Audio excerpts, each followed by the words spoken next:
فرمایا ہے وعلم آدم الاسماء كلها ثم عرضهم على الملائكة فقال انبئوني باسماء هؤلاء ان كنتم صادقين قالوا سبحانك لا علم لنا الا ما علمتنا انك انت العلیم الحکیم۔ اللہ تعالیٰ نے جب کائنات بنائی تو فرشتوں کے سامنے آدم علیہ السلام کو پیش کیا اور اللہ تعالیٰ نے فرمایا انی جاعل فی الارض خلیفہ، کہ میں زمین میں اپنا نائب اور خلیفہ بنانے والا ہوں۔ آپ سب حضرات اس بات سے واقف ہیں کہ فرشتوں نے عرض کیا کہ اگر عبادت کے لیے آدم کو پیدا کیا تو عبادت تو ہم بھی کرتے ہیں۔ اللہ تعالیٰ نے فرمایا جو کچھ میں جانتا ہوں وہ تم نہیں جانتے۔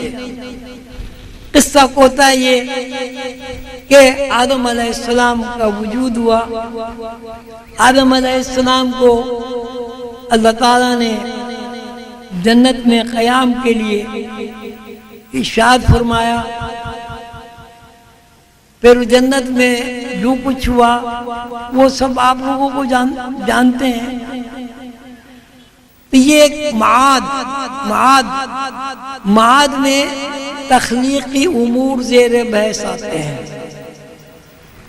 اور اس میں یہ بات بھی زیر بحث آتی ہے کہ فرشتے اللہ تعالیٰ نے کیوں تخلیق کیے۔ جنات کی تخلیق کے پیچھے اللہ تعالیٰ کا کیا حکم، کیا فرمان مخفی ہے، اور انسان کی تخلیق کن بنیادوں پر ہوئی، اور انسان کو تمام کائنات پر فضیلت اور شرف کس بنیاد پر عطا ہوا۔ فرشتوں کی بھی قسمیں ہیں۔ تصوف میں فرشتوں کے بارے میں جب تذکرہ ہوتا ہے تو فرشتوں کی 4 قسمیں بیان کی گئی ہیں۔ ایک قسم ملائکہ اعلیٰ ہے، ملائکہ اعلیٰ۔ ایک قسم نمبر 2 ملائکہ نوری ہے، نمبر 3 ملائکہ سماوی ہے، اور نمبر 4 ملائکہ انصری ہے۔ اس کے بعد جنات کی مخلوق ہے، پھر انسانوں کی مخلوق ہے۔ یہ 3 مخلوق حاصل کائنات ہیں۔ پھر یہ دوسری جو مخلوقات ہیں، درخت ہیں، پانی ہے، پرندے ہیں، چرندے ہیں، جو بھی کچھ ہے وہ انسان کی ضرورت کے لیے تخلیق کی گئی ہیں۔ تو قرآن پاک کے 3 باب علماء نے بیان فرمائے ہیں۔ ایک انبیاء علیہ السلام کے قصص، جس میں ماضی کے حال اور مستقبل کے معاملات زیر بحث آتے ہیں۔ پیغمبران کرام علیہ السلام کی بعثت کا تذکرہ آتا ہے۔ پیغمبروں نے اللہ کی وحدانیت کا کس طرح پرچار کیا، اور پیغمبروں کے ساتھ لوگوں نے کیا سلوک کیا، پیغمبروں نے کس طرح اس پہ صبر فرمایا اور اللہ کی آواز کو بلند فرماتے رہے، اور مسلسل 1,24,000 پیغمبر مخالفت کی پرواہ کیے بغیر اللہ کے پیغام کو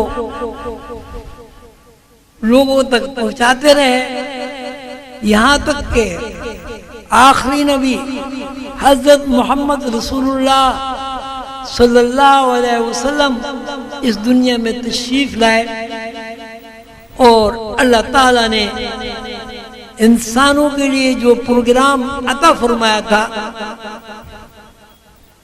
جس کو ہم دین کہہ سکتے ہیں، اس کے بارے میں اللہ تعالیٰ نے فرمایا الیوم اکملت لکم دینکم واتممت علیکم نعمتی ورضیت لکم الاسلام دینا۔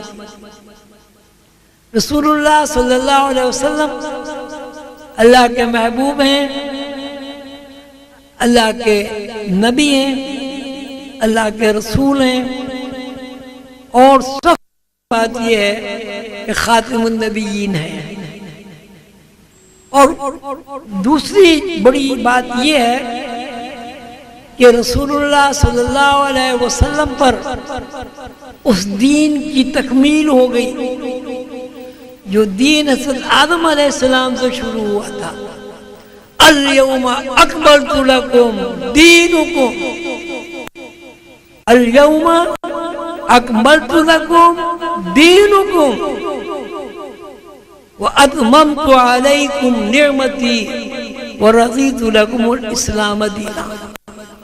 آج کے دن دین کی تکمیل ہو گئی اور اللہ تعالیٰ رسول اللہ صلی اللہ علیہ وسلم پر جو اسلام نازل ہوا اس پر راضی ہو گئے۔ تو اب یہ جو میں نے ابھی قرآن پاک کی تشریح بیان کی، 3 باب، ویسے تو قرآن کا ہر لفظ، ہر حرف سمندر سے زیادہ معنی رکھتا ہے، لیکن سمجھنے کے لیے چونکہ ہمارے شعور کمزور ہے، ہمارے اولیاء اللہ نے، علماء حق نے جو طریقہ اختیار فرمایا ہے وہ یہ، انہوں نے قرآن کے 3 حصے بیان فرمائے۔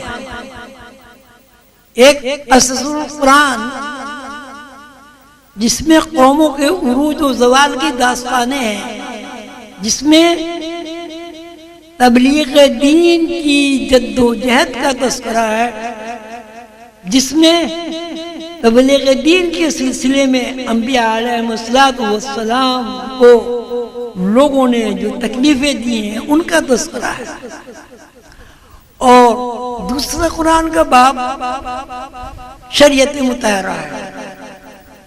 شریعت مطہرہ جیسے کہ میں نے آپ سے عرض کیا ہے کہ انسان کو کس طرح زندگی گزارنی ہے، اچھائی کیا ہے، برائی کیا ہے، جزا کیا ہے، سزا کیا ہے، خوشی کیا ہے، پریشانی کیا ہے، کیوں آدمی پریشان ہوتا ہے، کس طرح آدمی اس پریشانی سے نجات حاصل کر سکتا ہے، یہ شریعت کا پورا ایک باب ہے۔